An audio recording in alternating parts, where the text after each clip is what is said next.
Welcome into episode 129 of JD's Empire Sports Talk. Of course, I'm joined once again by Jake Biggie Mills. First of all, I'm happy my voice is pretty much 100%.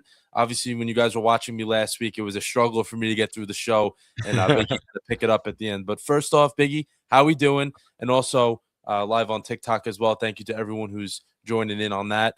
And it was technical difficulties to start. I guess this is what Yeah, happened. it took us a little bit. Couldn't hear ourselves. Yeah, we couldn't hear each other, but how we doing, Biggie? How we doing? I'm doing great. Unfortunately, not in Wildwood anymore. I was down the shore this weekend, and now I'm back in beautiful northeastern Pennsylvania. But it's okay. We're live, so it's okay.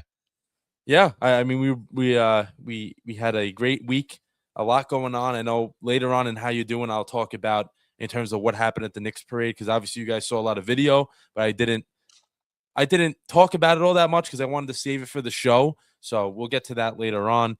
But we'll start with the NBA. So last week, it kind of made me sound dumb. But the NBA never really changes its stripes. It's always bringing news. And the NBA's decided, you know what? Just because our season ended a week and a half ago, it doesn't mean we're going to stop bringing news to you guys. So we'll talk NBA first. We'll get to hockey. Just one big hockey move, extremely big hockey move. And then I know Biggie has one of his own for the Flyers, which he can hold off of until how you doing, just because hockey's not that important right now. But there is two big trades that have happened. The NFL has one just extension. Baseball is baseball. Thankfully, this week we have some NBA and NHL because baseball is just still brutal to watch. Terrible.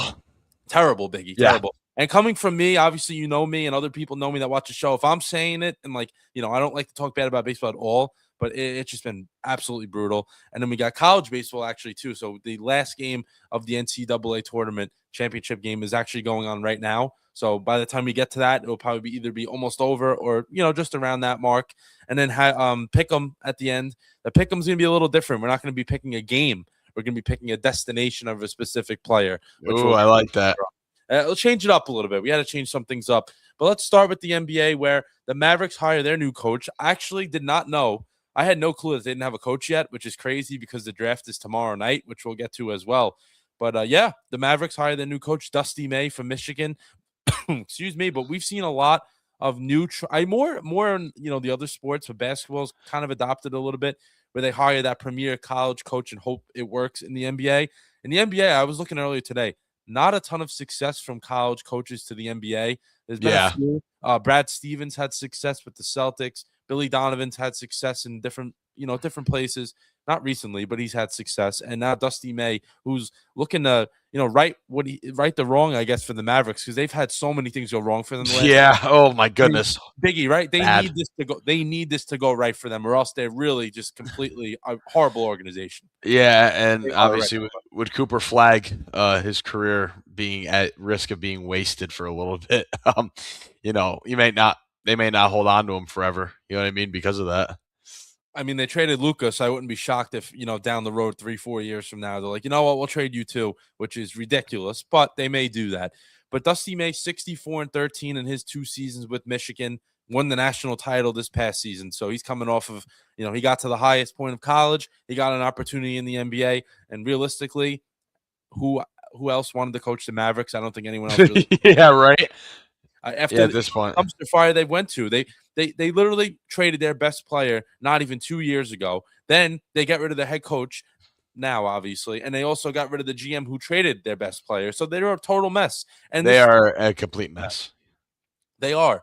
And we'll see what happens. But they got some young players. They got some draft picks they need to really head on because they need a reset and they need to really fix all the things they've done wrong since then. Also, Dusty May was at FAU before that. He brought FAU to the Final Four, which allowed him to get the Michigan job a little later on, just because, you're getting FAU to the Final Four, you're doing something right as a coach. I agree. It's to be seen. It's to be seen, Biggie, if he can translate it from college to the NBA, because obviously this year we're seeing in the MLB a college coach become an MLB manager, and it just has not worked out for him. But no, not at all. We'll see.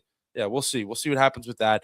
But let's go to other NBA news where we have the big domino that is going to fall, which I think people forgot about, especially in my neck of the woods, just because of what we were doing throughout the playoff run. But Giannis's trade market is heating up, and according to a number of sources, that it's going to happen either tonight or tomorrow before the draft, because the draft is tomorrow night at 8. Yep. But obviously, it has to happen before the draft, or if it doesn't happen before the draft, it's going to linger on into the I think the season again, because Yes. it can't keep going. But give me your thoughts on this whole Giannis thing, because last time we talked about this, it was probably the trade deadline, which was February, and we have a totally different perspective on it now than we did a few months back. Well, yeah, we thought Giannis was going to be a New York Knick last time we talked did. about him. Which, hey, listen, I was with you on that. I truly thought they were going to go get him. And at the time, I didn't even think they'd, I don't think you did either. I don't think we thought they'd be in the position they ended up, finishing at, right? We knew they were going to be good, but we didn't think they were going to be NBA champs. You didn't think you'd be wearing that hat right now. No, I wouldn't think of you. I put it tonight on purpose. Yeah, right. So the thing is, what's different this time? I think the Knicks are fine without him, clearly.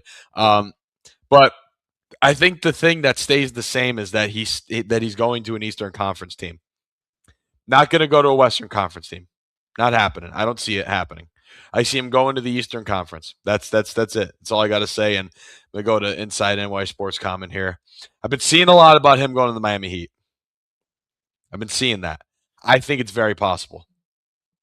I'm gonna say I hope he goes to the Heat, because the Heat are nowhere near a team that they'll be okay. But Yeah. they're not a threat. Even if they still get Giannis, they're not a threat in the Eastern Conference, unless they go out there and they make another big move. But do they have enough capital in terms of money and draft picks and players? Because the team's not that good, really, besides a few. And to get Giannis, they're going to have to give up some of the very few players they have there. Yes. And it's to be seen. It's to be seen what happens. Miami's always in the mix for everything in terms of who they can get, just because Pat Riley's there. They have very aggressive. But I think this time around, like, Miami's at their lowest, I think, in the in terms of the last 5 to 10 years and of them trying to get someone. I don't think this is the right situation. But I mean, if you're Milwaukee, it's like, why do you want to help out Boston try to get better and get back to what they were? A team that's going to be there. Like, obviously, if you have Tatum and Giannis, you're going to be a pretty good damn team. And I find it funny. I was messing with people on Instagram today. I'm like, yeah, you're doing all that just to still lose to the Knicks next year. but still, I mean, I hope he doesn't go to Boston. I have that I'm not going to give my solid prediction yet. I mean, because we could be doing the show and it might come across before we're done doing the show, and we'll have to switch gears a little bit later on. But I think that I just think that Giannis will be traded, like you just said. He kind of has to be at this point. If you're Milwaukee, why are you holding on to him? Clearly doesn't want to be there anymore. Hasn't wanted to be there in like a year or so. And man, basketball, any sports stuff comes at you quick, because 4 months ago, we were talking about how Giannis only wants to play for the Knicks. If the Knicks don't win the finals, because they're probably not going to win the finals. We were saying this in February. They're probably not going to win the finals. They may get there. They may fall just short. And then that'll be the summer thing that they do. Break up the core players they have, and they go out and get him. Obviously, that does not matter now. Knicks are champions. Giannis is looking for a new home. And I think that Boston is probably what he wants, but will it happen? We don't know. And me and Biggie talked about this earlier today before the show. We said Giannis does not have the leverage he thinks he has and that he did have. And I want you to talk to me more about that. I mean, Justin, like, Bam is a good player. Wiggins is okay. Like, they're not a Jason Tatum. Like, you know what I'm trying to say? Like, they don't have a Jason Tatum on their team. So the Heat can offer more draft picks because they have that. But if you're the Bucks on the other end, you got to, like, okay, so we're going to get rid of Giannis, but we can potentially get Jaylen Brown back, which is what it's going to be. Right. But what do we think about this, though? Do you think Jaylen Brown's on his way out, Boston? I think so. I think so. And this will be the move to make it happen. Biggie, we talked about this the whole year at Boston too. I love how everything comes back to full circle. Always. So we're talking about the Celtics the whole year. Tatum shouldn't come back because Jaylen Brown has been so good this year as the number one option. So if he gets traded to Milwaukee, what does Jaylen Brown become? Yeah, right. Exactly. The number one option. So right. I don't even think he'd be opposed to going to Milwaukee. The team won't be that great yet, but I think he'll be okay with being the leader of that team, being the number one, and then his vision will just be hopefully them helping him and building a team around him, which they did for Giannis up until the last couple of years. So I mean, I either way, I think it helps both teams out. But for Boston, obviously, it makes them scary. I just don't know if they're going to be the rest of that roster. I think is a little shaky. So for Giannis, I think his home run dream of coming to the Knicks kind of hurt him in terms of becoming a champion now, just because the two options that are out there. I mean, everyone's saying it's the Heat or the Celtics. It could be another team. I agree with you. I don't think it would be a Western Conference team. The East is wide open, so whoever thinks that him is going to help them 100%. But we'll see. We'll see what happens. The Timberwolves did have talks with them, but I don't think it's going to happen. I mean, everyone today has been saying Heat and Celtics over and over. Yeah, it's Minnesota going would to be a be good option too. it would be a good option for them. They're in a position where I think they're a player like Giannis away from doing some good. Yeah, they need Anthony Edwards. They need to get Anthony Edwards, someone to really like that's elite to play with him. Yes, yes. Randall's not it. Obviously, we've seen that he's not that great. He was on a team that before that got rid of him because they knew he wasn't enough to be a number two. And I think the Timberwolves have finally realized that he's not a number two either. I don't think they'll get Giannis just because it's going to be tough and tricky for that to happen. But we'll keep an eye on it. Obviously, we're going to keep an eye on it. If it comes before the show's over, we'll talk about it. If it's Yep. tomorrow, we'll still talk about it. We'll make video. We'll do something. But yeah, I even see it on my TV right now. The Heat have offered significant draft picks and lower salary players, that's the one appeal I think. And if you're Milwaukee, which avenue do you want to take? That's the question. What do you think, Biggie? It's like, do you want the young players and the draft picks, or do you want to Yeah. be relevant? Or do you want to be relevant and get Jaylen Brown, but you don't really have a good team besides that? That's the problem. Are they going to be smart and just go for the younger guys in the draft picks, which I think they should because they are irrelevant anymore. They're not in a position to win at all. I think they need a little bit of a reset. I don't think Jaylen Brown is going to be, is going to go there and make an immediate impact. They need No, more around them. You know what I'm help. saying? Yeah. So I think if you're the Milwaukee Bucks, you're better off trading draft picks or trading, some of the older guys. If you trade wherever you trade Giannis, right? Get some of the, try and get some of the other guys from those teams and whatever, and try and get some draft picks too, and then go all out in the draft because they're not in a position to, just get, someone like Jaylen Brown, for example. That's just an example. If they did a trade with the Celtics, I'm sure it would be him. Yeah. And maybe a couple other, maybe younger guys and a few draft picks because I know Giannis and the Bucks haven't been great, but you're gonna have to give up a lot. Any team's gonna have to give up a lot for him. You know what I mean? Of course. So I'm saying a lot, but it's Giannis Antetokounmpo we're talking about here. So yeah, elite player. Yes. So I think the smart thing would be get some more draft capital if you're the Bucks. Try and get a trade like that. Get a team and then, trade Giannis, maybe trade someone else too. I don't even know who else. Who would they trade like that would be equivalent in value? I don't think anyone on that team. No. That's the problem. They don't have anybody else to really give up unless they give up like a first round pick or a second round pick. That's about it. Mm-hmm. Yeah. I like that. I mean, Miami has what they can offer what the Bucks are looking for in terms of the future. Because right now Milwaukee's not in the right state to go and get. I mean, Jaylen Brown, obviously they would love it, but it wouldn't be I don't think it's beneficial for them in terms of what they want to do in the future. Jaylen Brown, he'll go to Milwaukee, they'll win 35 to 40 games, and he'll put up 30 points a game, but they're not going to win anything. Is the point I'm trying to make. And I think the Celtics better hope they get Giannis because I don't think that Brown is particularly happy right now that he's in trade rumors. Yeah, like I said before, he would love to be the number one option for whatever team he goes to. But I think that if Brown doesn't get traded and he was in all these trade talks for Giannis, I think he's going to sit back and be like, you know what? I don't want to be here anymore. It seems like you guys are looking to get better than me, get my replacement. And I just had a great year. I had my best year in my career, and you guys are still looking to replace me, not believing in me as being whatever I could be for this team. I wouldn't be shocked if, say, Giannis goes to Miami. I would not be shocked if Brown knocks on the door the next day and is like, you know what? I don't want to be here anymore either. You want to get rid of me? Now I want to leave. And that would create chaos all over the place because then I think that opens up a Western Conference team, maybe a Minnesota, to swoop in and get a Jaylen Brown and things change. That's something we have to keep an eye on. I'm kind of rooting for that because I love watching the Celtics, downfall. So yes, me too. Giannis going to Miami, I think, creates a huge problem for Boston where Brown's going to not want to be there anymore. He's going to force his way out, and then the Celtics are going to blow up and crumble. I would love it. I would love it too. I would love it too. I hate the Celtics.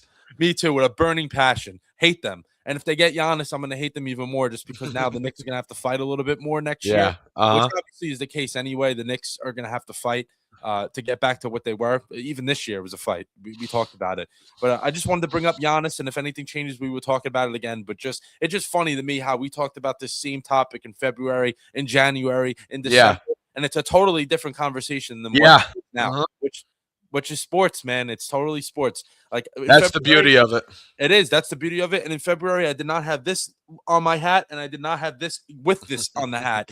Thinking about it at least, and now it comes a very long way. And if you guys want my parade whole parade spiel thoughts on that whole thing. Stay tuned. I'll give that later on in the show. A little bit of tease for you guys. Then we have the Thunder trading Aaron Wiggins to the Hawks for 2 second-round picks. So the Thunder have to work some magic in terms of their money situation because they have a lot of talented players that are getting paid a lot of money, and the Hawks are just trying to improve. The Hawks, they gave the Knicks the most fight that any team faced in the playoffs. So I wouldn't be Absolutely, yeah. shocked if Atlanta makes some noise. But on the other end, I know I'd mentioned this to you before. I don't see it happening. I was just throwing out scenarios. We texted about it.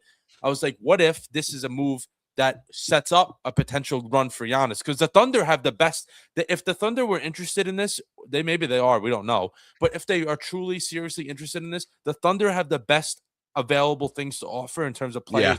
And they still have draft picks for years. I mean, they don't even need them. But Right. think about that, right, Biggie? I mean, I think the Thunder actually, if they were interested, they would get Giannis in an hour from now if they called them right now. Yeah, probably. I was gonna say the Hawks are a team that I like a lot. I think I think they have a lot of potential, and I think they're actually making some good moves. And you know what's crazy? Get rid of Trae Young helped a lot. It did. It did. Like Yeah. changed a lot. You know what I mean? I think. Listen, I know how you feel about Trae Young, and all of New York City feels about Trae Young, but I think like the problem with him, and I think he's going to have the same issue in Washington. Um, he's a good player. He's a very good player. We know that.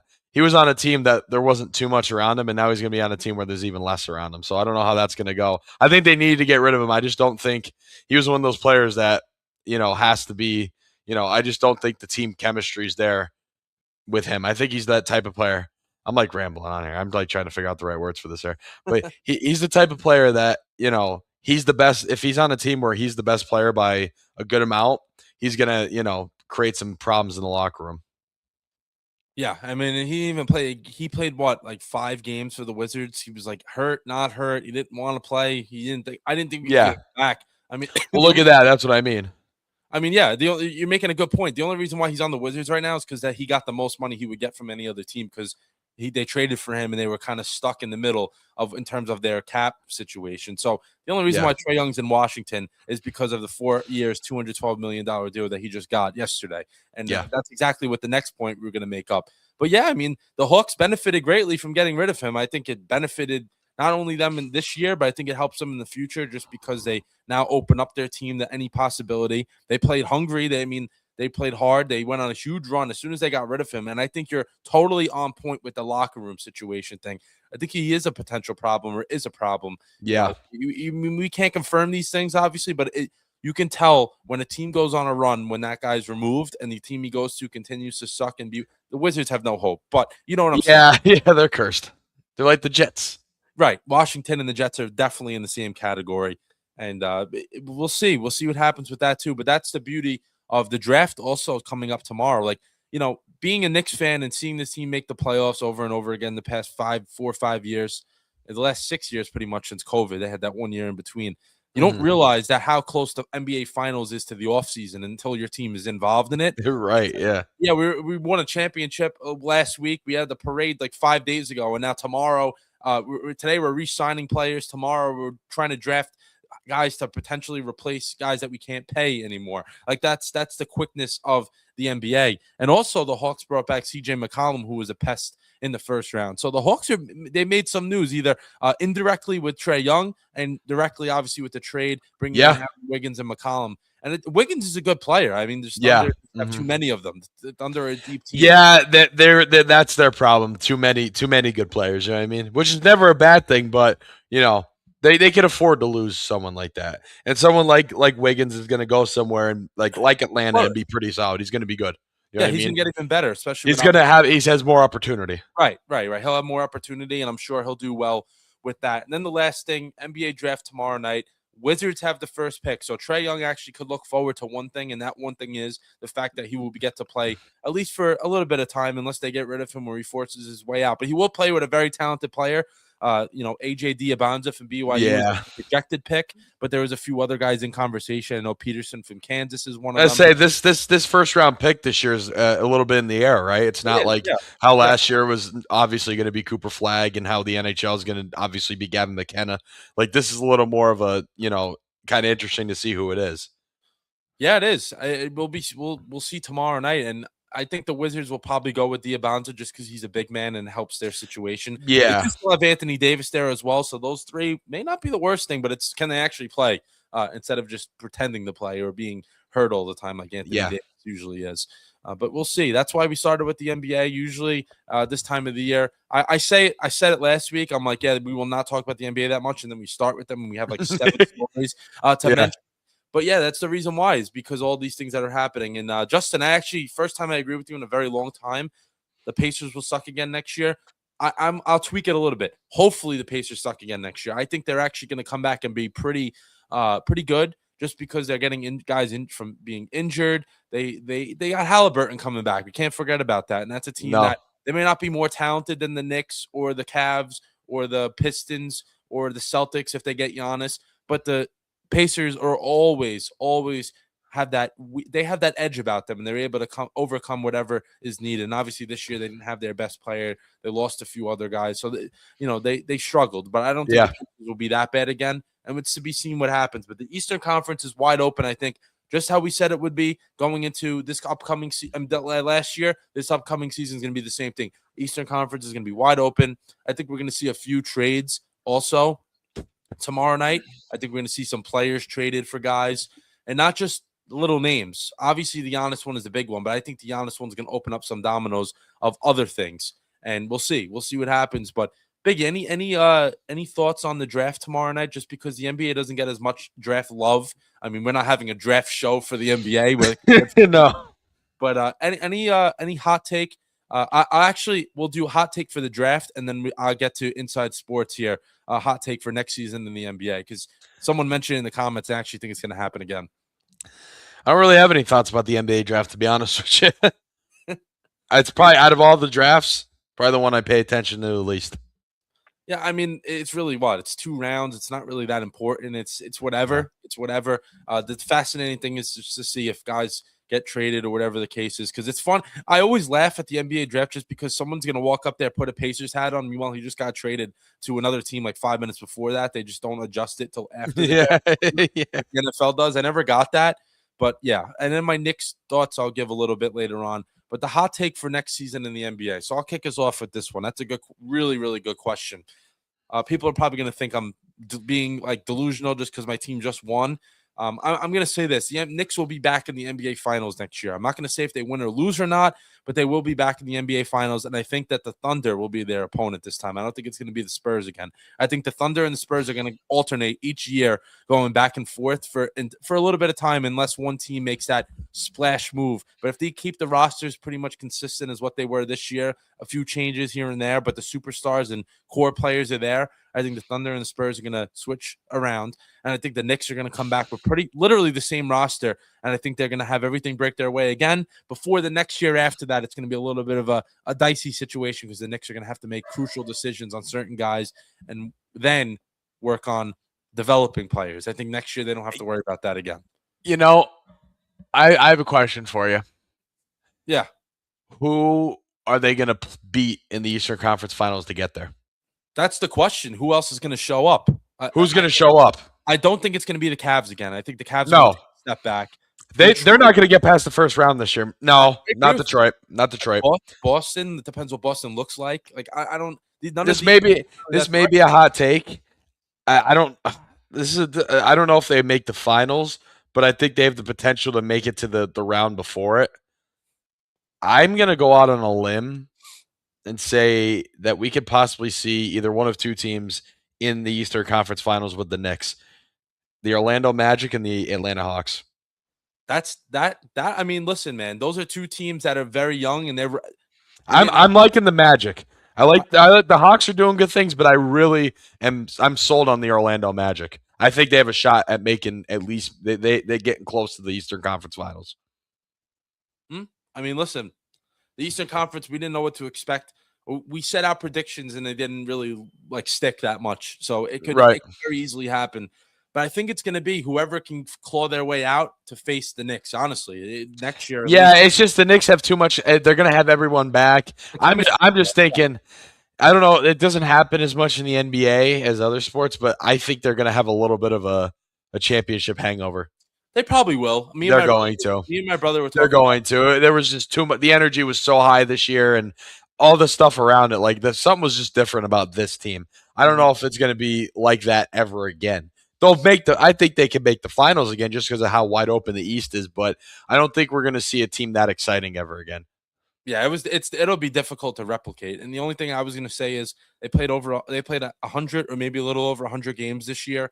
So me and my brother were talking about it. We're like, someone is definitely going to get banged up that's important to the team, and they'll get hurt. Someone will get hurt. I have a feeling someone's going to be banged up for a little bit of time. I don't know Yeah. who it'll be, but I have that feeling it's going to be someone very important to the team.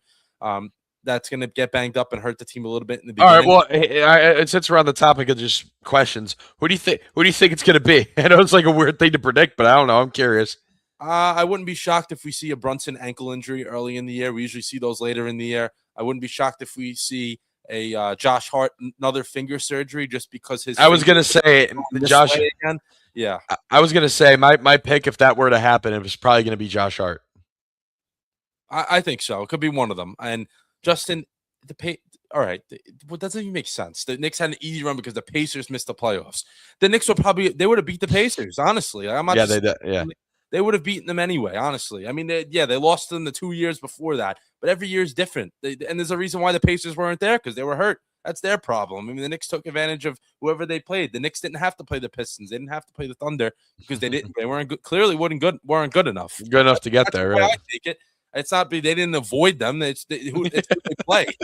The Pacers were awful this year, dude. Yeah, the Pacers were like the worst team in the NBA. The Knicks had they weren't involved. I mean, come on, Justin, stay with me, please. I think there was another question too. A dream off season would be developing guys like Diawara and Kolek. Maybe they don't play next year, but having them even more developed than what they were this year. Because Kolek going into year 3, he's gotten better.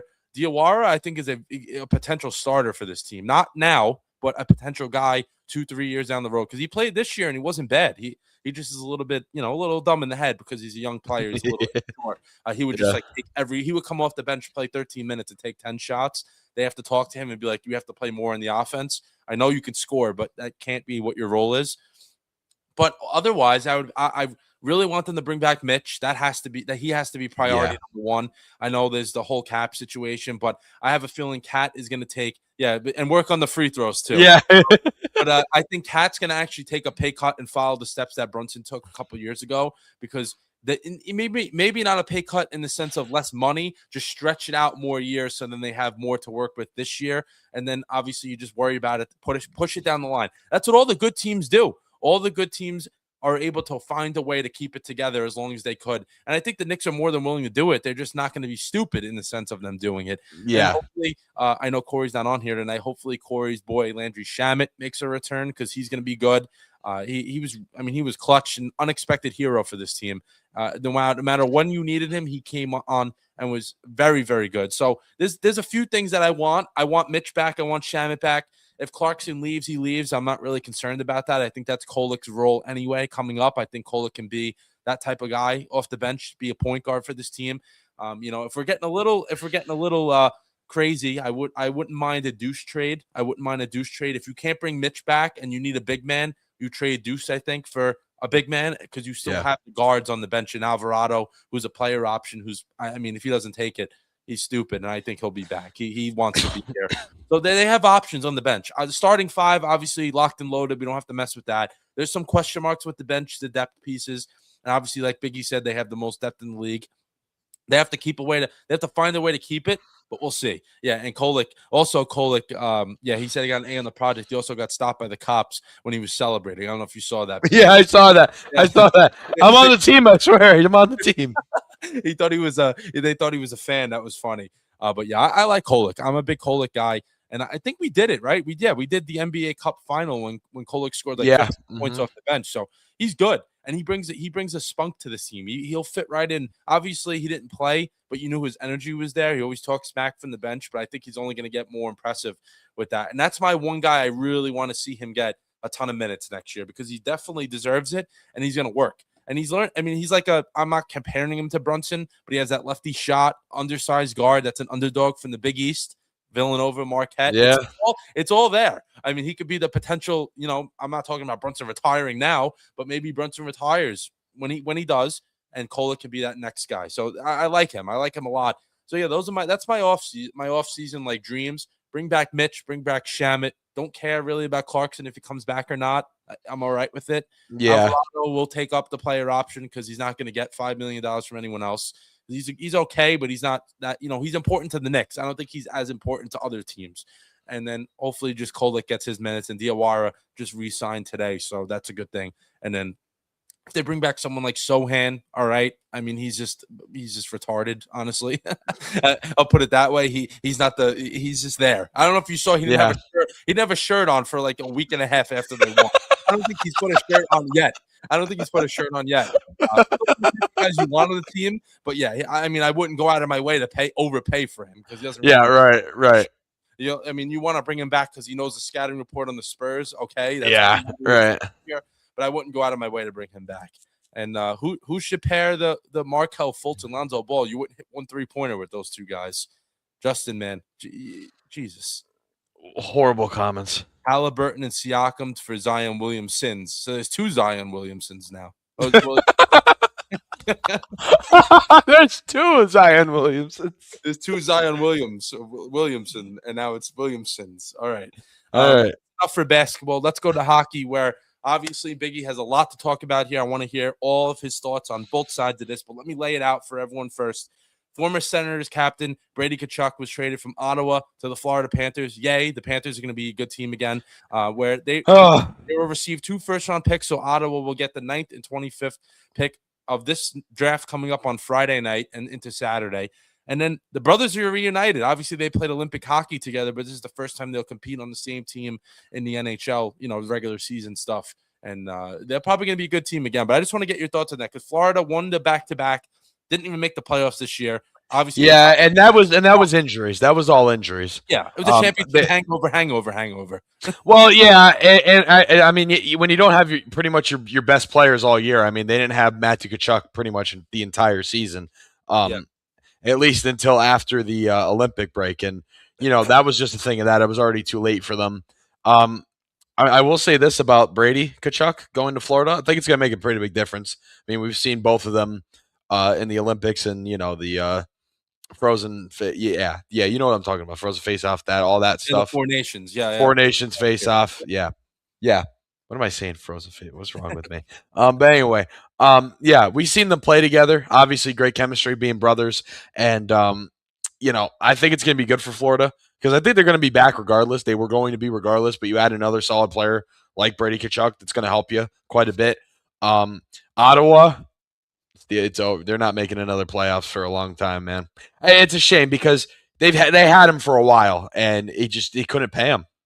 It comes down to that. It comes down to not being able to pay someone like that when you're a franchise like the Ottawa Senators, which is just the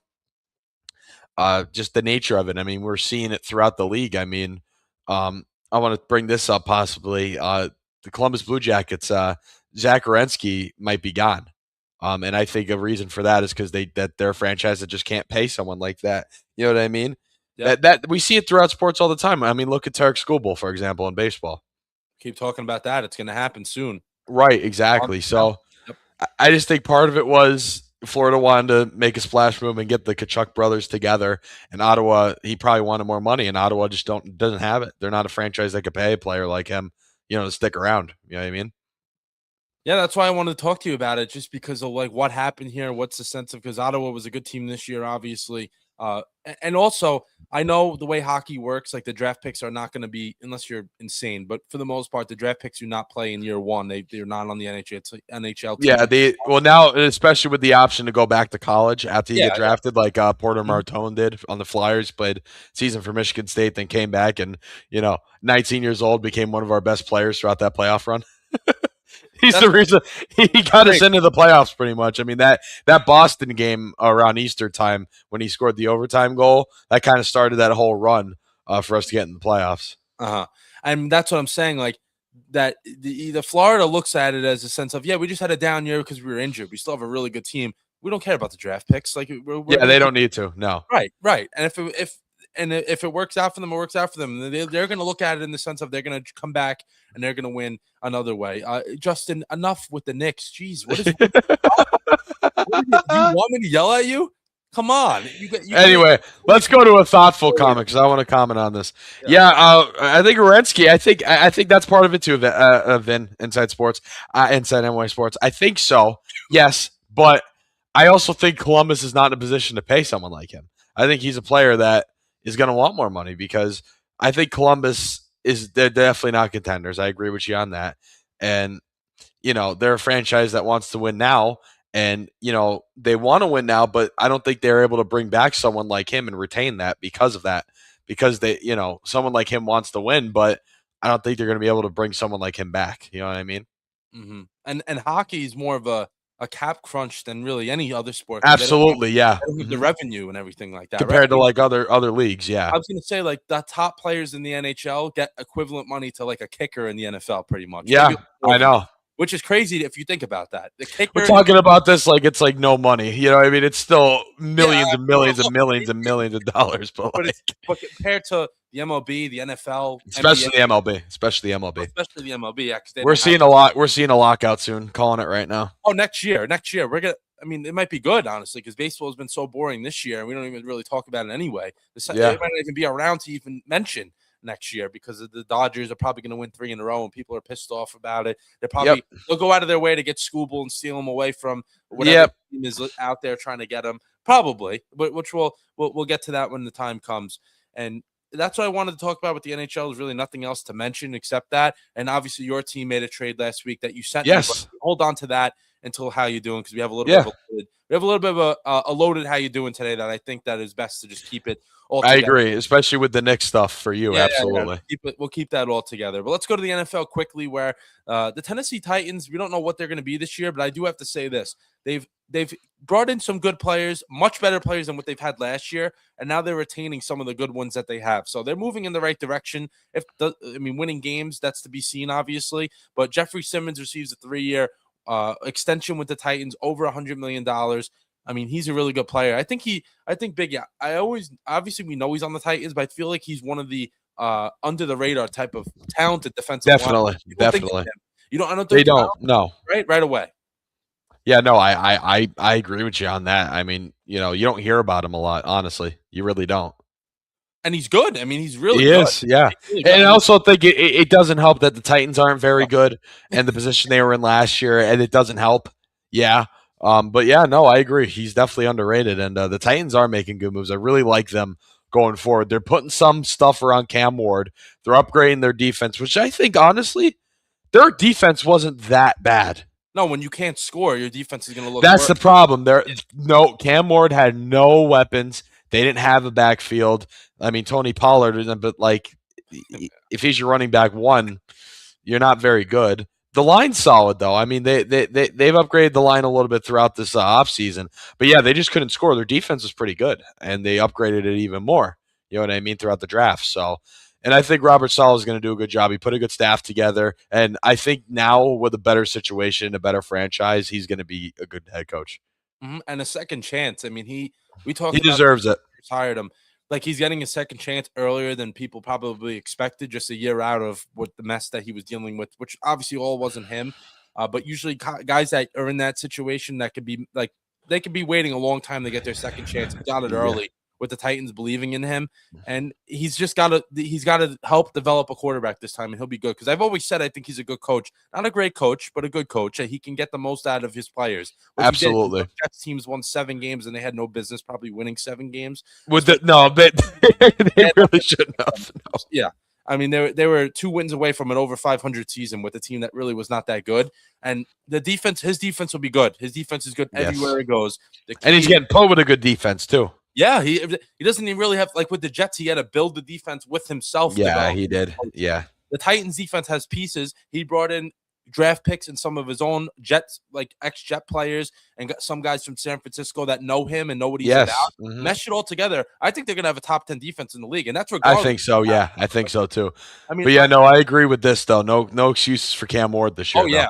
2 weapons now. He's got 2. He didn't have any. 2 really good weapons, too. He had Calvin Ridley, who couldn't even play last year. I know. And he was his number 1. Now he has Wan'Dale Robinson, who had 90+ catches for the Giants Oh, last he year. was very good for the Giants. Yeah. Really good player. And Cardinal Tate, a high draft pick, the 5th pick of the draft. I remember when we were doing the draft show, we were like, we weren't expecting that. We were expecting No. Cardinal Tate to go elsewhere, and the Titans said maybe bring in another defensive guy.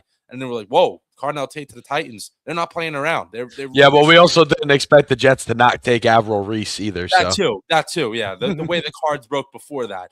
But I mean, I agree. I don't think the Titans have excuses. That doesn't mean we're saying they're going to be an 11, 12-win team, but they could definitely be better than what they were last year, and they should be better. And yes. if not, then there's going to be a discussion if whatever Cam Ward, what he looks like. But that's it for the NFL. Let's go to the MLB where we got our standings update. Pretty much it. That's all we got, just because there's nothing to talk about. Seriously, what are you going to talk about at this point?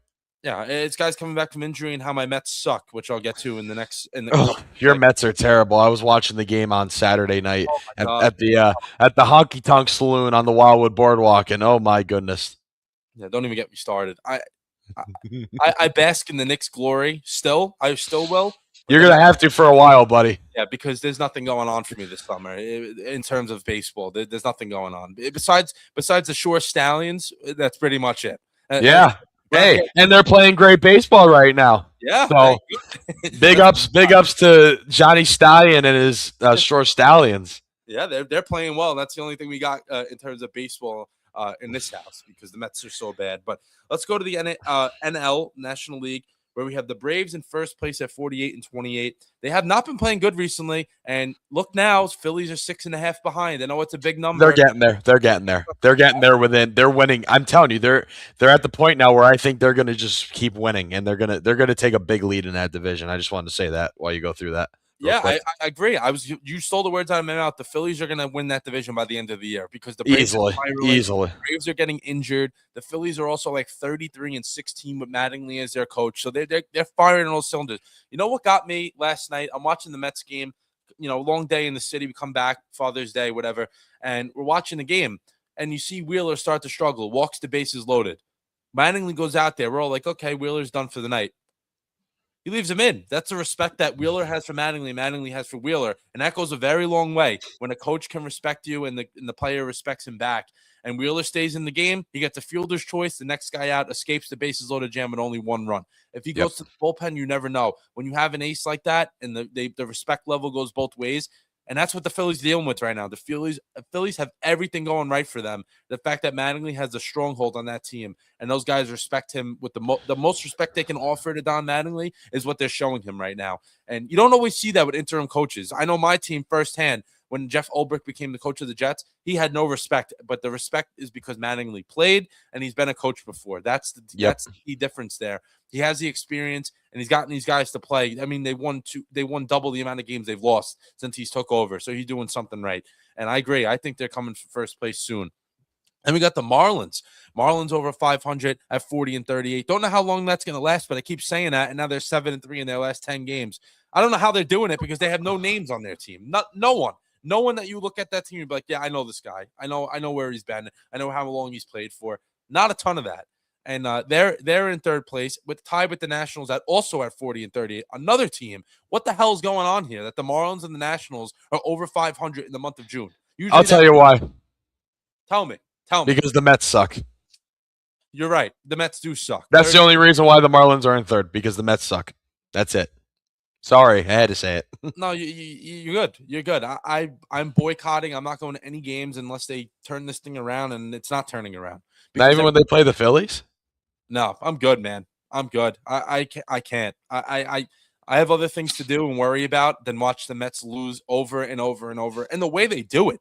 Saturday, they let up. Was it 11-1 in like the? It was 15-3 at one. That when I got to the when I was watching it, it was 13-3, and then Schwarber hit a 2-run bomb, I think, and it was 15-3. I mean, Schwarber hit 3 home runs. He hit 3 home runs in one game. Phenomenal. He's phenomenal, though.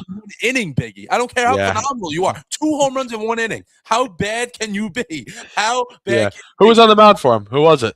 I don't even know. Oh, Freddie Peralta thinks he's. God, he's terrible. We got our ace. Yeah. He's not playing like one. Yeah, he's like the ace card that you don't want in the deck of cards when you're playing a specific card. And that's what he is. He's terrible. 8 years, 200 million. You're not getting that from anyone. No. And they brought in some reliever that also let up a home run. And Harper hit for the cycle in the same game. Yeah. He was running to third. And the Mets looked like, yeah, we want to give him the cycle. Let him get to third. We'll clap. Yeah, and you know what's crazy? I see all this. I see more Philly stuff than I do Yankees. Just because everyone that I know is a Phillies fan. So yeah. So I see a million people post their Instagram stories. The Phillies score every single night and every single time. Bryce Harper cycle. I saw it 20 times in a row on my Instagram stories. Bryce Harper cycle. It's like what I don't mind the Phils, but I feel your pain. Yeah, I don't care who they played. I don't care if it was any other team letting up the home runs in the cycle. But what are we doing? What are we doing that it looks this ugly? And we have half the games we have openers and guys that can't pitch anymore, like David Peterson. Senga was supposed to pitch tonight. Thank God the game got rained out and a doubleheaders on Wednesday, so I don't have to deal with it tonight. I did say the Knicks covered the Mets. They put a shield over the ugliness of the Mets. You know, they put the mask over the ugly girl for the first 2-3 months of the year. I'm being honest here. I was gonna say you could laugh because that's what Hate the when Knicks that did. happens. The Knicks, the Knicks went like this. The Knicks went like that over the Mets for the first 2-3 months of the year, and now the Knicks they're done. They had their glory. Everyone still loves them, but now the Mets become the center of attention. I'm saying Knicks and Mets fans. But the Yankees, they're still playing well without Judge. They're doing their thing. They're playing great right now. I'm very, very pleased with the Yankees right now. And they're only going to get better, by the way, because they're going. I have a bold prediction. If you guys want bold predictions, I have one when we get to the Yankees. When you get to the standings, because I think they're going to be going all in this year in terms of the trade deadline. Which you'll hear my thoughts on that. I think you know what I'm saying, but you'll hear me on that.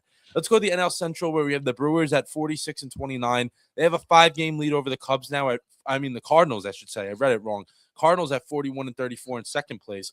So the Brewers had that rough start, but it didn't last very long. They cruise up to first place and a plus 119 run differential, second best in the National League. So they're not just beating teams, they're crushing them pretty much for the most part.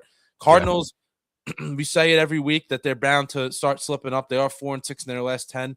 They can hit. I don't know how they could, but they have a lot of young guys that are all developing at the same time. Which you see that sometimes. It's always that that outlier where there's that one team that always decides to put all their young guys in the lineup together, and then they grow and actually play well together, and that's exactly what the Cardinals are doing. Like they that to happen, but that it's happened. Yeah. And then we got the Cubs at 40-37, they're 3 games over, but I think they've been a little bit of a disappointment. I think they were expecting. Yeah, they're not. They were supposed to be a lot better, especially because they've been on the rise the last 2 years. We're expecting them to be like beating out the Brewers right now, but Brewers are that we were saying that for a reason, like making it was a big take for a reason because the Brewers are good. So I mean, listen, the Cubs still have room to grow, but it's like this team doesn't seem like they have everything going for them. And we got the Pirates at dead even at 539-39, which I think is actually a win for them. I mean, they're slipping now. Yeah, but my God, the way they started the season out, man, they should. This is bad where they're at. I mean, eventually it's going to be like, yeah, the Pirates are 10 games under 500. Yeah, they ended the year 18 games under 500. It's going to happen.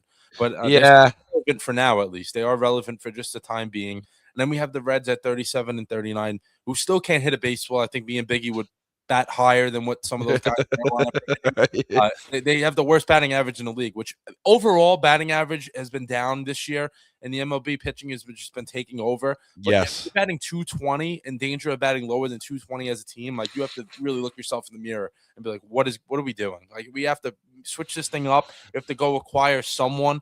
And the Reds are in last place at 37-39. And then the NL West, what do you know? The Dodgers are in first place, 20 games over 500, and have a 9-game lead in first place in the month of June. They're going to win that division easily. And, with them continuing to win and the Padres just falling apart, I mean, I don't know what happened with them either. I mean, they were. I have no idea what's going on.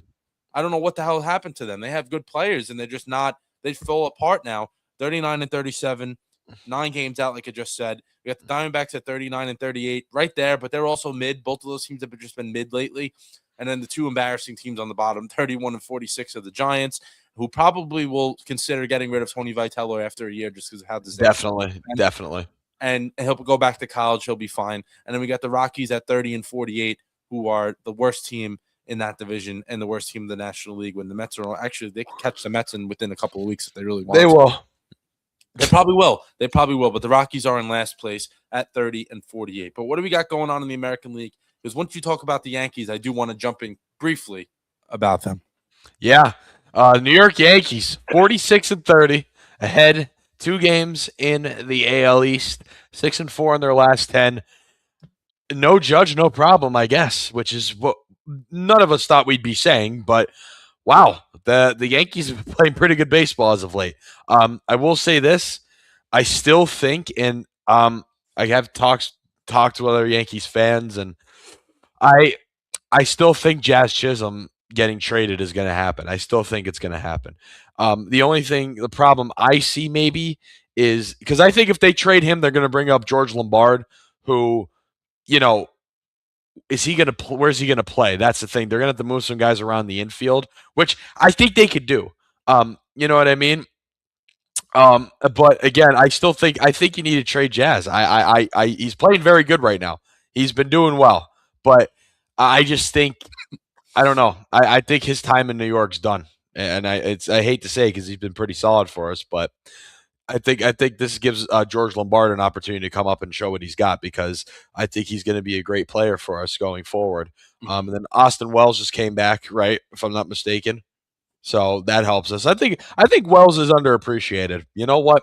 People talk so much down on him, but I don't think he's that bad of a player. I I think mean, people. defensively, he's great. Defensively, he's Yeah, great. It's just that he yeah, can't hit. I don't know what happened to him because he was known as, he was known as the guy that is going to come up and be one of the best Yankees. Obviously, back in the day, Posada was a great hitting yes, pitcher. yes. And they've been looking for that since then. And they're like, Wells is going to be that type of guy, and he hasn't really. He can't hit. No, but he's been good though. Everyone's making him out to be the worst catcher ever. He's really not. No, Like, you just got to hit better than 160 though. I'll tell you. yeah, but again, you got to look at how he plays defensively. Oh yeah, he's good. He's really he's good. phenomenal. Yeah. And when you got a lineup like they have, it really does not matter because they have 8 other guys that are going to hit. Well, yeah, that's another point too. That's actually a very good point. I didn't even think about that. Their lineup, even if Wells is batting 160, Yeah, doesn't matter. Look at everyone else they have. Even without Judge, they're still my hitting. goodness. Yeah, They're still hitting. You know what I mean? Just Aaron Boone, please don't mess up this lineup. Don't start doing statistic stuff, please, or analytic stuff, please. Please just keep doing what you're doing now because it's working. You know, And yeah, I was gonna say I have one thing I just didn't want to forget, Biggie. You hit the nail on the head, I think, a little bit there. The Chisholm thing could be real just because I think that they are going to go get Skubal. I know you mentioned it right there. The Yankees, pretty much to me, even if they don't get him, I think they're going to make the World Series because of how good they are and just deep. They have a good team. But yeah. the goal is to win, right? And they played the Dodgers a couple of years ago. They didn't have enough pitching. You go and get Skubal. The Yankees could do it, and maybe Chisholm is, let go in that trade. You never know. Yeah, I think that may be a possibility of a Chisholm trade. Do we trade? Do we get Skubal for him? Which I don't know how logical of a trade that would be. Well, they would have to give up. The Yankees would have to give up obviously more. Yeah, that's what I'm saying because I feel like they're in a position where they would only give up. They wouldn't want to give up a lot more besides Chisholm. You know what I mean? But again, it's a talent like Tarek Skubal, so maybe you do. Maybe you sacrifice a few AAA guys that are on the cusp, and Well, I mean, any outfielding prospects that the Yankees have in the minors, good luck to them because they're not playing anytime soon in New York. Well, no, I could disagree. I think George Lombard. No, I'm saying the outfielders. Like who's the outfilders? Yeah, no. You're an saying. outfielder in Scranton right now. Good luck. Yeah, you're not playing. You're not coming up. Even in Double A, you're not. When are you coming up? Like they have too many guys in the major league team right now that could play. Yeah, they do. Even without Judge, that's what I'm saying. Like the infield that's going to be open. The infield for the Yankees is going to especially the way Volpe's been playing. Oh yeah, but the infield is going to be. The infield is going to be open for a while. The outfield is going to be closed down, so they could have an outfield prospect that's maybe a younger guy and be like, "Listen, man, you're not really going to be playing on this team, but we can move Jazz." I don't know because I think the Yankees are going to try to keep what they got going on right now, at least for the rest of this year. And if they get to the World Series and they lose, then they can evaluate what they want to do.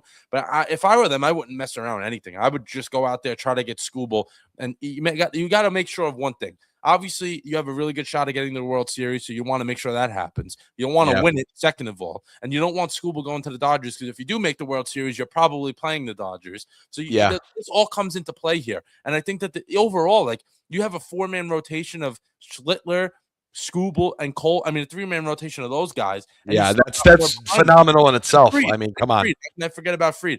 Yeah, because he was hurt for a little bit. So, yeah, that makes sense. Yeah, he was out for a little bit. Those 4 in the playoffs, no one's scoring against them. There's no way. No, especially a fully healthy Max Fried is arguably a top 5, a top 3 pitcher in the MLB. Yeah, I mean, look, like those 4 guys in the 3. Think about that: Scooble, Cole, and at that point, Cole will be throughout the whole season. He'll be back to himself. Yes, by then, he'll probably be back to himself before that, but especially in the playoffs. Then you got Schlittler. And then Fried, whatever order you want to put them in. Those 4, good luck. The American League won't even score a run, I don't think, until the Yankees to the World Series. Yeah, so you know what? I'm going to make this prediction now. We trade for Scooble, get rid of Jazz, and that pitching rotation is literally going to dominate.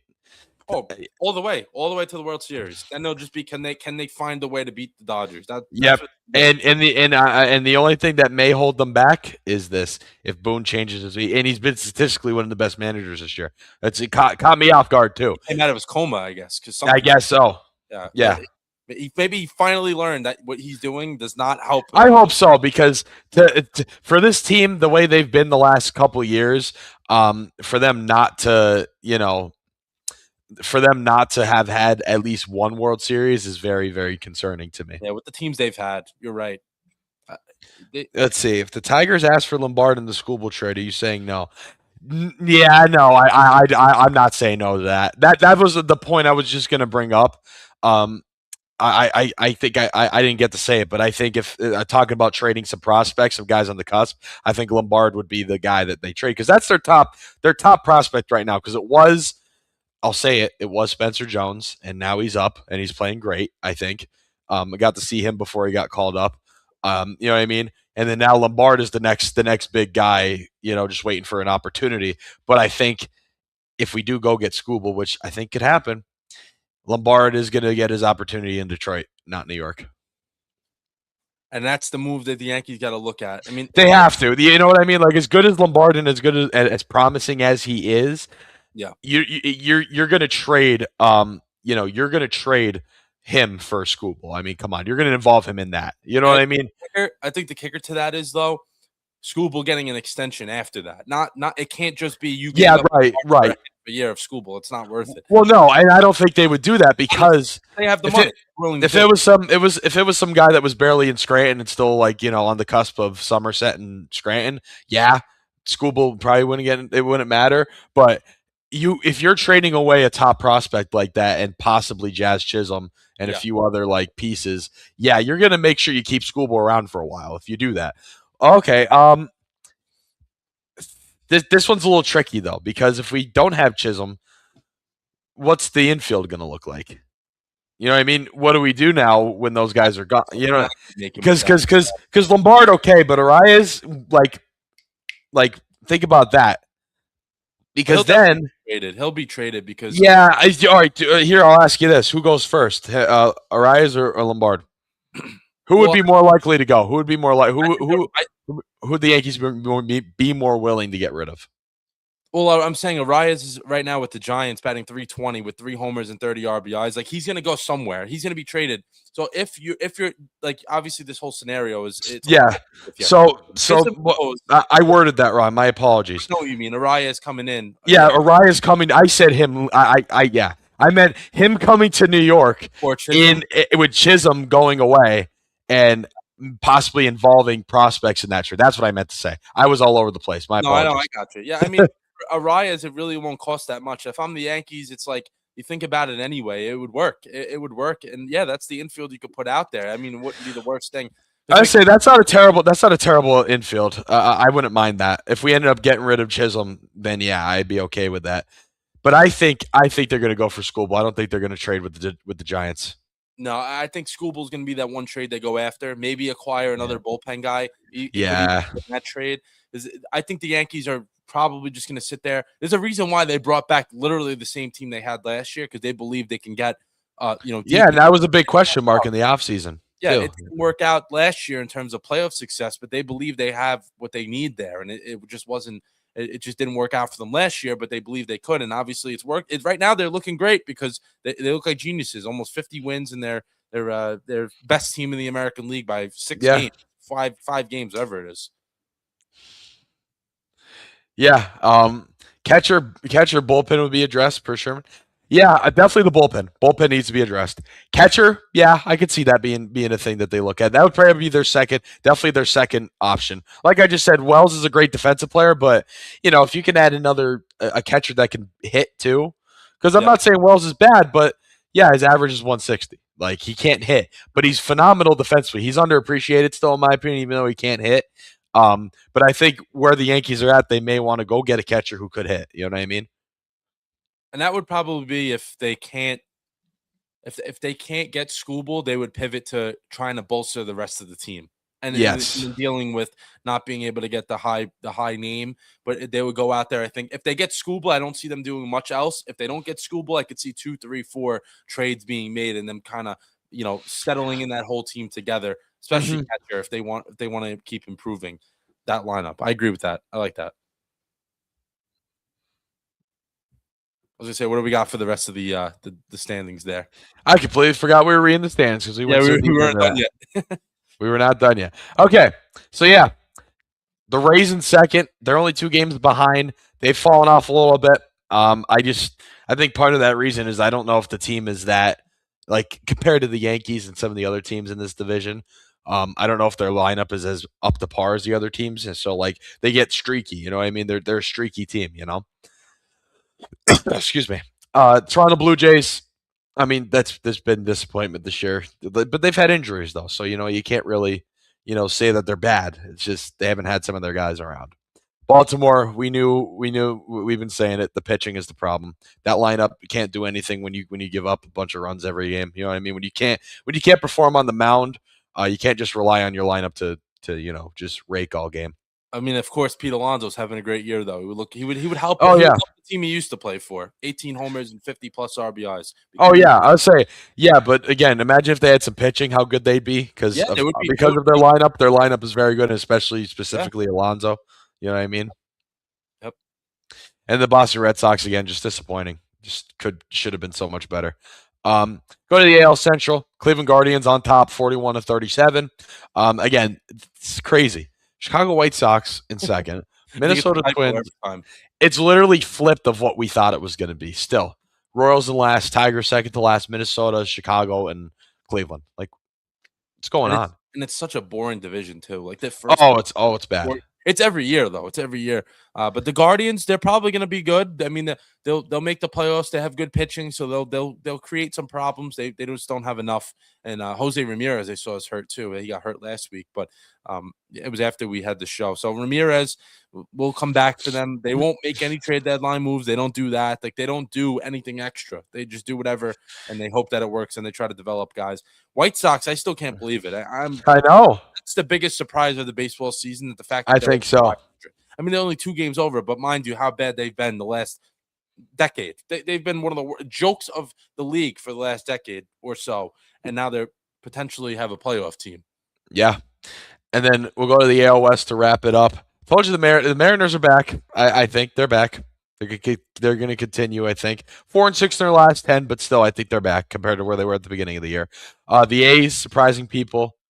Texas Rangers, again, what really was going to go on there? You know what I mean? Not much expectation, really, kind of where we thought they'd be. The Astros falling apart. The Angels, we just know they suck. There's not much to say there. Yeah, the Angels, the only thing I want to say about them is Mike Trout, I think, is going to be with the Phillies by the deadline. I'm going to say that. And you know what? Honestly, Phillies need an outfielder and Trout.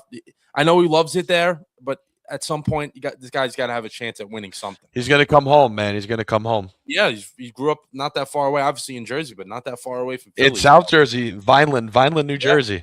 Yep. 45 minutes from Wildwood. So I mean, I it would drive work through out. there to get there. I drive through Mike Trout's hometown to get there.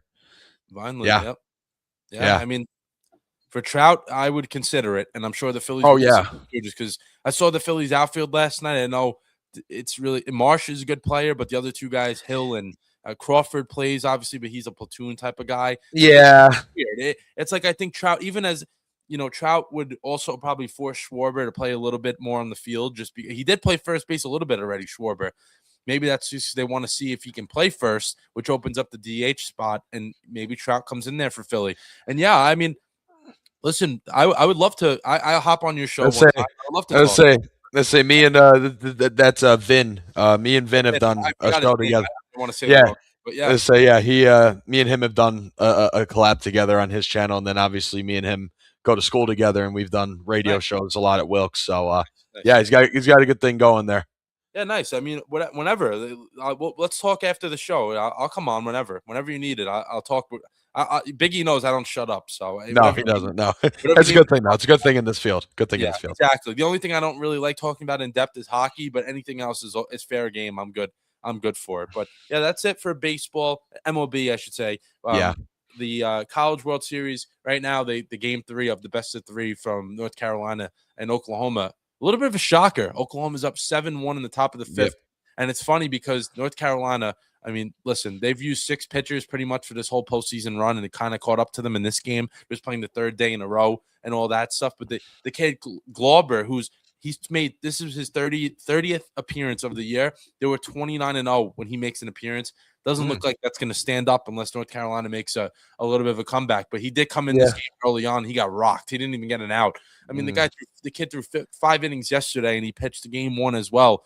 Yeah, I mean, this is what happens when you use the same 5-6 pitchers throughout the whole year to get you. Obviously, it got you to the championship game, but you want to win.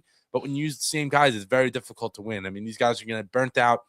You can't expect someone that threw 5 innings yesterday, 2 innings the day before to come out today and throw again and try to be successful. It's very difficult. I guess they don't have the depth, or they just don't believe in the other guys they have there. But at some point, it's going to get you. And Oklahoma's up 7-1 as another pitching change. Actually, yeah, I was going to say headed to the bottom of the 5th, but it's not. It's another pitching change. It was a home run, and then something else happened along the way. But yeah, that's it for college baseball as well. Let's go to how you doing. I'll start us off. It won't be that long. I just want to talk about the Knicks parade on Thursday. Very, very cool. Obviously, I've never got to experience that before because none of my teams have ever won. So it was a unique experience. I hope I get to go to more of those and have that feeling again, because I got to say, I've been to a ton of sporting events, particularly football games. I go to all the Jets games every year. And obviously, there's not that much excitement with them. No. But the point being is, I think the parade would be my top 3 most sporting event, like the most fun I've ever had at a sporting event, either game, parade, meet and greet with a player. Like I've met a few players along the way. I've been to practices and stuff like that. That Thursday was probably top 3. I would even say consideration number 1 for the best time I've ever had in something involving sports, whatever type of sporting event. It was great. And I wouldn't have woke up for 4:30 in the morning for anything else but that. I gotta say that. Sometimes I have to wake up early for work and I don't want to do it. I woke up 4:30. I was good to go, and we took the ferry over. We walked over there. We got through some checkpoints that we had to get through. We had a great spot, obviously, for those who support the show. You guys saw I was trying to give as much content as I could before my phone died. There was a lot going on over there, and the battery was going low, so I wasn't able to get everything right away. But I uploaded all those videos after. So everyone pretty much right up close. I missed like 1 or 2 players just because I was so worried about other people, and it was great. It was great. We had Deuce McBride, like you could touch him. He was so close to us.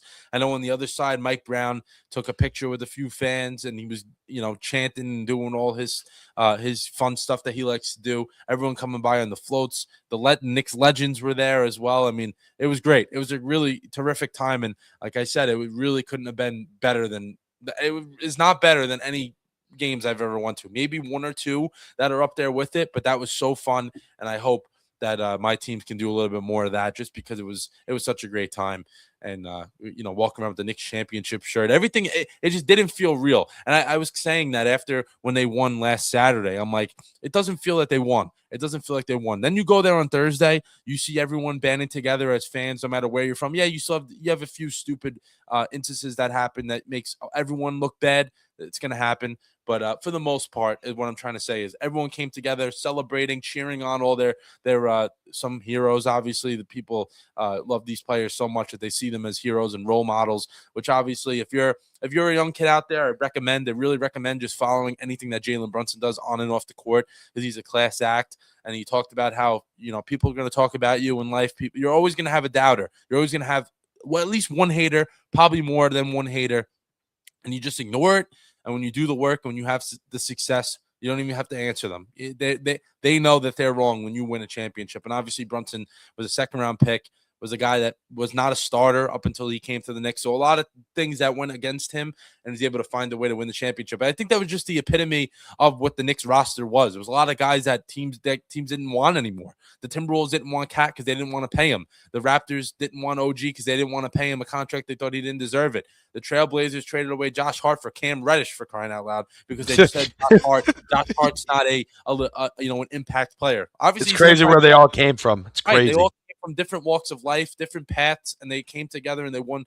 Mikal Bridges traded from the Nets for 5 first-round picks, which was crazy at the time. Even I was saying it, and I got on him a lot. But yeah, he came here. Mitchell Robinson was drafted by the Knicks. Deuce McBride drafted by the Knicks. Jose Alvarado joins the team this year, a New York kid. Everyone had a different story, which made it great. Biggie, they're recognizing these guys on TV, and it's not the same 1 or 2 guys. It's 8, 9 guys that are getting recognition, which you don't. Oh, yeah. Well, I said that all year. The reason why I thought I said it, that they're winning the whole thing, and the reason why was because of their depth. I mean, you could put out the whole bench, and everyone is contributing somehow. That was the crazy thing about them. They had everybody contribute in some sort. I don't know how they did it, but wow, they did it. That's why they won, because that amount of depth is going to get you so far, especially in basketball. Exactly. And I was going to say, you took the words right out of my mouth again there. The special part of that team is the fact that, and that's why all those guys got recognized. You're not recognizing every guy or almost every guy for no reason. These are all guys that had some kind of impact on the team. And just overall, what a day. It was supposed to rain. It didn't even really rain. It drizzled a little bit. And it just turned out to be a great day. And Knicks fans got to celebrate together. I don't know if you guys saw, we were throwing toilet paper around, which I don't know where that came from. But that was fun. I don't know where that came from. It just happened to get into our possession, and we just started throwing it around. That was fun. You're going delusional that early in the morning, 7, 8 o'clock in the morning. You had to wait a couple hours for things to happen, for the parade to start, and you're like, what the hell are we gonna do? And we get that, and we're like, okay, well, let's have some fun doing that. And I'm not gonna touch this until something actually comes out that's official, because I know I've seen the video on it. Whatever, I don't know what he did or he didn't do, so I'm not gonna talk about Geno Smith until something actually was officially said by the Jets or him, or a statement from, if he did do something wrong, by the police. So I'm gonna stay off of that one. Probably next week we can talk about it. But if something comes about it, yeah, and knowing the Jets, it's probably something not good, just because everything goes wrong for them, and it's usually what happens. But I'm not going to touch that until then. What else with the Knicks? I mean, nothing really else. To draft tomorrow night, actually. I didn't get to talk about that in terms of what the Knicks have. Knicks have 1 pick tomorrow, the 24th pick, and then they have the 31st pick, and then they have another late pick in the second round. I don't think that all 3 of those picks will be members of the Knicks. I think 2 of them will be traded. I think 1 will be kept. And I think that the Knicks can really consider, a St. John's legend, Zuby Ejiofor, who a lot of people who watch my show know how much I like Zuby. And he was a St. John's guy, obviously transferred in, became the captain of St. John's. He's a backup center, too. So, if you can't bring Mitch back, it wouldn't be the worst thing. And he kind of reminds me of Mitch a little bit, just that he can maybe score a little more than Mitch does, but defensively brings the energy. So listen, I mean, if you're the Knicks, you got to go out there. You got to get someone that could be an impact player, because you don't know if you're going to be able to bring everyone back. Like I mentioned earlier in the show, they could bring everyone back if they really wanted to, but will they? That's to be seen. That's what you got to watch out for. But you have draft picks. If I'm the Knicks, I'm taking 24 and 31, and I'm moving up into the teens, the 15 to 18 range, and trying to get a good player up there that can impact this team right away. We'll see. I mean, I have no doubt in what Leon Rose is going to do because he did everything right the past 3 years, 4 years. Whatever he's going to do, I'm going to trust it. If he drafts someone that I never heard of, all right, Leon, you know what you're doing. You win this team. You help this team win a championship, and we'll follow what you say, and hopefully it works out. And obviously, this is all worked out for them recently. I'm trying to think. The Rangers do have the draft on Friday, which I don't really have much interest in unless the Rangers can turn this thing around pretty soon. They're going to be awful again. Yeah, they're going to be terrible again. And it's always the MSG cannot have both teams play competitive in their respective sport at the same time. They can never do it.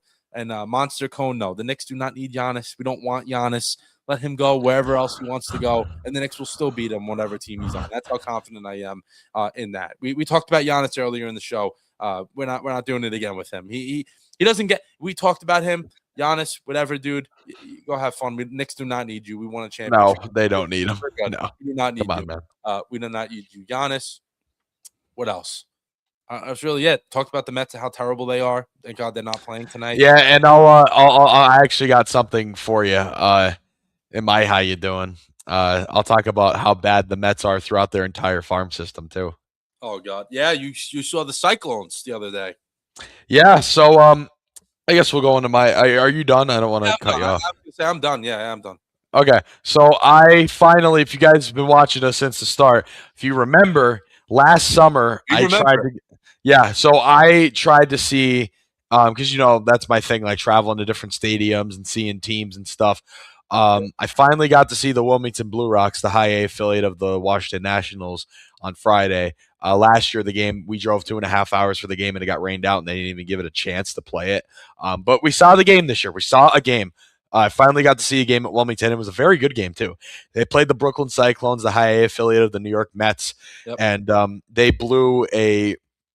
were up 4-3, and they absolutely blew it. Bottom of the sixth, the Blue Rocks scored 7 runs.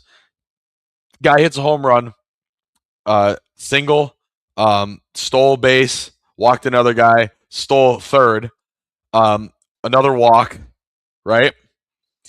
1 out. They changed their pitcher. This pitcher gives up a run, gives up a double, RBI double. So take 2 runs. Then on the next thing, another run, and then another double. So they were up 4-3. It was 10-4 at the bottom of the 10-4 Wilmington at the bottom of the 6th inning. Then they made then the bottom of the 7th was just, it was crazy. They just kept going. Wilmington rallied in that bottom of the 6th. And Wilmington, the Nationals, right? The Nationals affiliate. Yeah, it was crazy. It was awesome. It was a great game. Did I go to the? Are you talking about EJ? Yeah, I did. Yes, I went with EJ. I think we were down. Who is this guy? I feel like we know him. Yeah, I don't know. It seems a little too obvious of who this may be, but who knows? Anyway, because me and EJ were in Wildwood this past weekend, so we had plans to go to the game anyway. And then we're like, why don't we make a short weekend out of it? Because I want him to get the full Wildwood experience from me. Because if some of you may or may not know, I am Wildwood, New Jersey. If you need a full extensive tour of the island, just come to me. But anyway, I want to talk about the Flyers trade because that's what I saved for the how you doing. So the Flyers made a pretty good trade. People are talking bad about it, and I disagree because we got rid of a goaltender who obviously was not fit to be a goalie number 2 when you have Dan Vladar playing 6 games in a row because you can't trust Sam Harrison. And Emil Andre, who was promising, but not good. That's a player that, you give up, you sacrifice. You know what I mean? Yes, I agree. It was a good deal for both sides. I think Emil Andre's potential is very good. Harrison's terrible. The Leafs aren't going to be very good, but I think Andre's room for growth is there. And if you put him on a team like Toronto, maybe he'll improve a little bit because I hate to say it because we're really not, but I feel like, the Flyers were in a position where Emil Andre was, a fourth liner. At Toronto, he may be a second liner. You know what I mean? And he'll have more room to grow, I feel like. And I feel like that may be a better fit for him. But in that trade, we actually ended up getting worried with the term worried. Yeah, you know what? I am too. But if they're smart, they should bring him back. I think that should be your number one priority. I think that should be Briere's number one priority to extend Dan Vladar to get him full time. If you have to give up Owen Tippett for him, fine. I would absolutely hate to see Owen Tippett go because I think he absolutely could be a superstar. But I actually saw a video from this one guy that I follow. Shout out Frosty from Philly. Big Flyers fan. He knows his stuff very good. He brought up a really good point about the Owen Tippett trade. He said, we talk about him becoming a superstar and all that. He's 28 years old. When's that happening? You're right. You know what I mean? The ceiling's there. He's very good. But you think by now he'd be there. So if we had to sacrifice him to sign Vladar, I think I'm okay with that because you need to extend Dan Vladar. You have to. Yes, you absolutely have to. And if that requires you to give up Owen Tippett, then so be it. You know what I mean?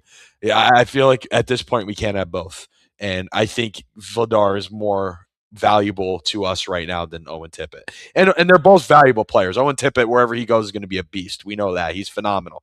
But I think right now the number one priority is extend Vladar. If you have to give up Tippett, you give up Tippett. That's just it. But yeah, anyway, in that trade, we ended up getting Joseph Woll from the Maple Leafs, who is not the best, but I think he's more of a reliable backup to Vladar than Arison ever will be. I think Wool showed a little more promise than Arison did. He's not great. I'm not saying he's a great goalie, but he's there for a reason, and it's to back up Dan Vladar, I think. And I think that's good, and that's what we need. And then we ended to get Simone Beignet too, who pretty solid defenseman for the Leafs. Again, I think it was a very equal trade, very equal. I think Wool's a little bit better than Arison. Andre and Beignet are pretty close, but yeah, I think it was good. I think we needed to get rid of Harrison. We opened up a little more cap space too. I feel like, which maybe will help with the Dan Vladar thing. Yeah, but again, you're gonna have to. Tippett's contract is big though. That's what I'm saying.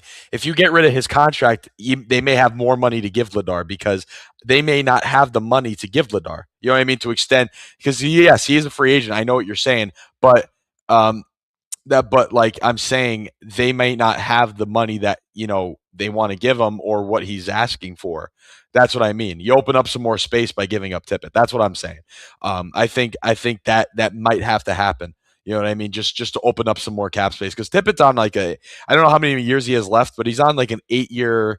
Let me look it up right now. He's on like an 8-year contract with us right now. So yeah, it's a 8-year contract worth $49.6 million. So you give that, if you trade him, you open up a little more space to give Vladar more. That's what I'm saying. Because they just have to sign him. But again, I think they may not have, it will free up some space. And I think that should be their priority. But yeah, that trade was good. I really like it. I think it was very even, but I think getting rid of Sam Harrison was phenomenal. I was so happy about that. And Emil Andre, who pissed me off a couple times this year because I saw him play a couple times, made some bad plays on defense. But his ceiling is definitely, he's not reached the ceiling yet. He's going to develop more. I think he's going to be pretty good going forward. I just think it wasn't a fit for him in Philly. All right. Good insight there from, of course, Biggie Pucks. But I know he was excited. All I was gonna say, I didn't know everything he just said, but he was very excited. He sent me the Instagram post when the trade went down. What was that? Before the weekend, I think it was like later. Yeah, it was. Yeah, it was during the week last week. Yes. Yeah, like Thursday, I think around there. It was definitely after our show. That's why we didn't even talk about it. But I know you mentioned it and you sent it to me. You were excited about it, and you're excited about the Flyers and the direction they're going, which is good. Which is good because last year at this time you weren't as excited as you are now. No. It's fun to see the improvement in that. But yeah, that's gonna do it for how you doing. The only thing we have left is the pick 'em. And this week, I mentioned it briefly before I teased it. The pick 'em this week is not a game, which this is the first time we're doing something other than a game. We're actually going to predict the Giannis destination. So we're going to spin a wheel in our head and predict it. Hopefully this happens, or else we will not technically have a pick 'em this week if he doesn't get traded by tomorrow. But the situation of way it's going, everyone is saying in agreement, total agreement. Every reporter, everything that I'm reading and following is saying that Giannis will be traded tomorrow. And my prediction is going to be he's going to go to the Celtics, as much as I don't want him to, just because why? I hate Boston. But I think he will be a Celtic before tomorrow night or at some point, even during the draft or whatever the case may be. What do you got, Biggie? Miami Heat. I'm telling you right now. All right. I'm telling you, they're going to go out for him. They're going to go get him. They're going to go get him. I hope you're right, and I hope I'm wrong, just because I don't want him going to Boston. And then Corey's pick was Giannis going to Boston as well. He sent that into me during the show. So we got two Celtics. Hopefully, I'm wrong. Corey probably is in agreement with me because he's slowly becoming a Knicks supporter. And Biggie is going with the Heat. That Giannis will become a member of the Miami Heat before the draft or at some point, even during or the end of the draft. By the end of tomorrow, Giannis will be with a new team. And if not, then we just don't have a pick him for this week. So we're trying something different, and hopefully it works out because either that or we pick the baseball game. I don't think any of us want to pick that. No. So we'll see. We'll see what happens. But any final thoughts we got here, Biggie? Very good show again. I know we started a little late. We apologize for that. But besides that, I think it went really well. I agree. Yeah, great show, great insight. The comment section was moving as Asking good usual. questions. Asking good questions. Yeah. I mean, shout out to Vin asking the great questions. Yeah, for sure. And then after the show, I'm gonna send you a message. So, Vin, so just watch out for that. We'll get in touch. I'd love to come on the show at some point. But that's gonna do it for episode 129. Thank you to TikTok as well. We appreciate the support on there. And yeah, that's gonna do it. See you guys. See ya.